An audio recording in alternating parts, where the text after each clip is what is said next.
This is a two-dimensional free-for-all deathmatch game that I made in 1 month. Pretty impressive, huh? Before the devlog, I'm going to show you everything that was in the game by the end of the month. Player selection. A menu where you can select the modifiers and levels you want to play with. And once we start the game, we have shotguns, miniguns, AK-47s, pistols, bomb guns, diaper guns, hat grenades, bombs, bomb boxes, Christmas trees, Christmas tree mines, moving platforms, animated tiles, conveyor belts, breakable blocks, sand, pickle jars that when you bonk them give you guns. Then we also have water and lava. And I think that's it. Okay, now that you know where the game was at the start, I'm going to show you the devlog part. Ooh, I rhymed.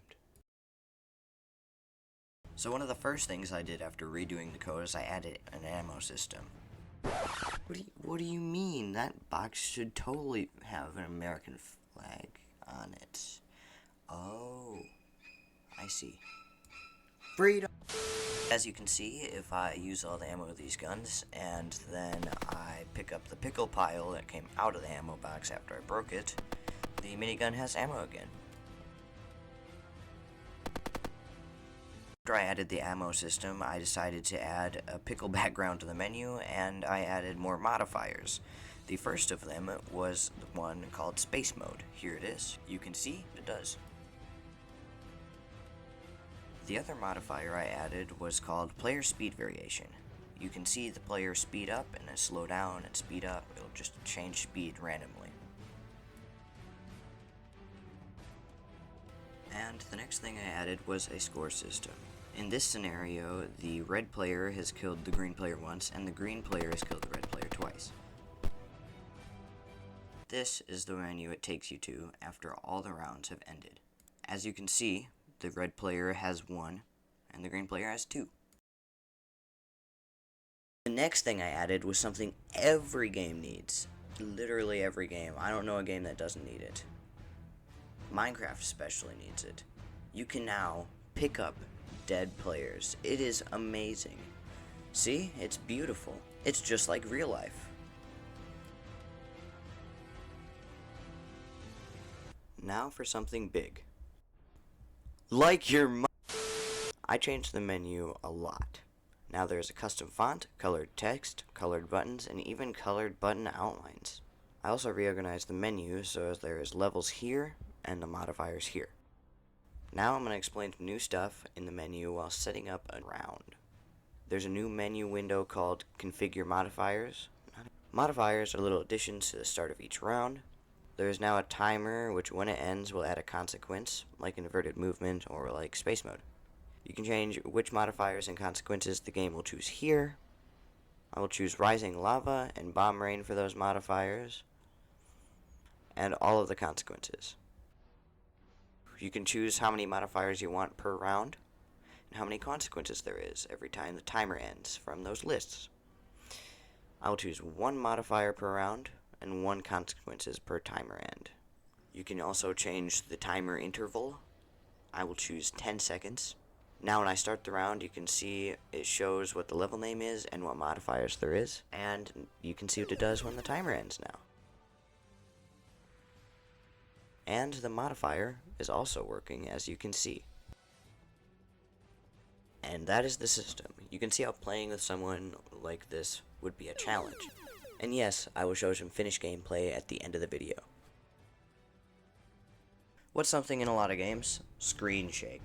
It's a really nice polish, so I'm going to actually add that to my game for the bombs and the gun shooting at the moment. Here's what the guns look like.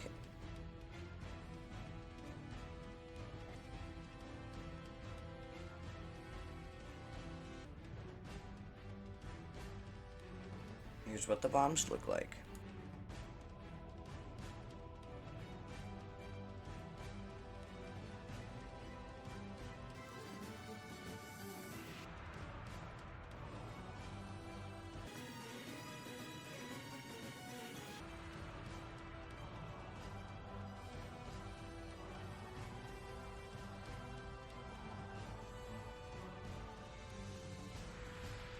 So now I am showing you where I messed around with particles. The first bit's just me messing around, getting things working, and just having fun with it. So here's the first bit.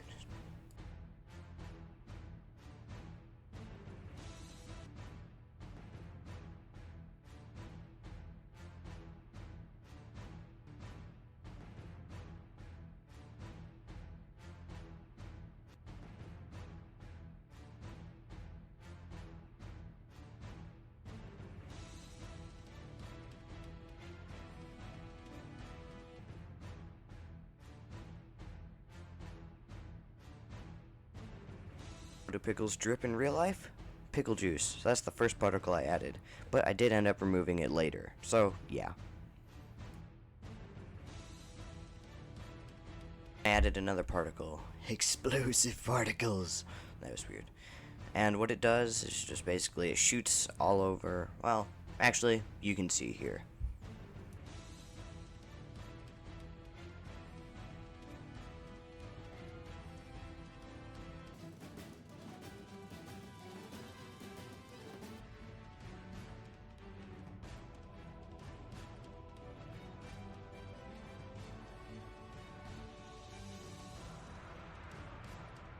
I also had a level called the bomb room, and it looks crazy with this, like, look. The next thing I added was a landing particle. I gotta use this particle system. And, this took a few tries to get working. I'll show you the attempts.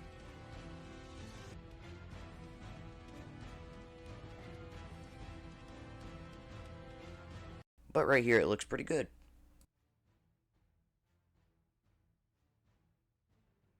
Bugs, don't you hate them? Here's a bug I had with the camera shake. I tried to fix it by setting its rotation, and there's some bugs I had with that too.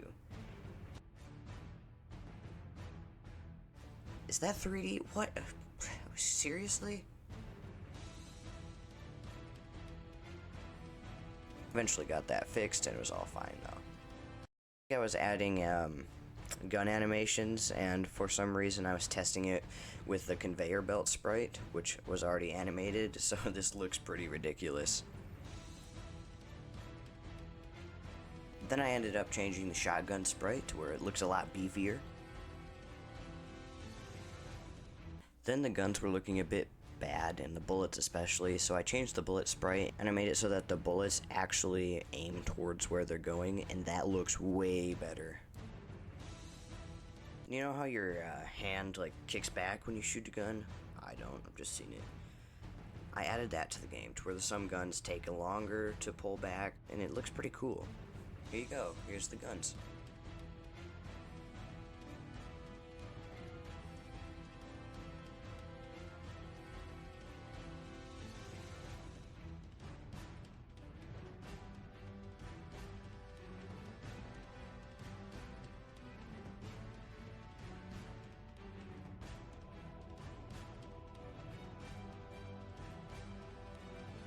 And finally, the last thing polish I did today was adding bullet trails. It went well. See, it works really good.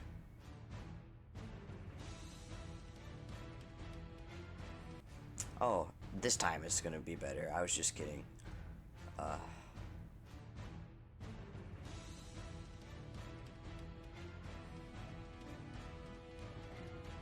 And now it's actually working.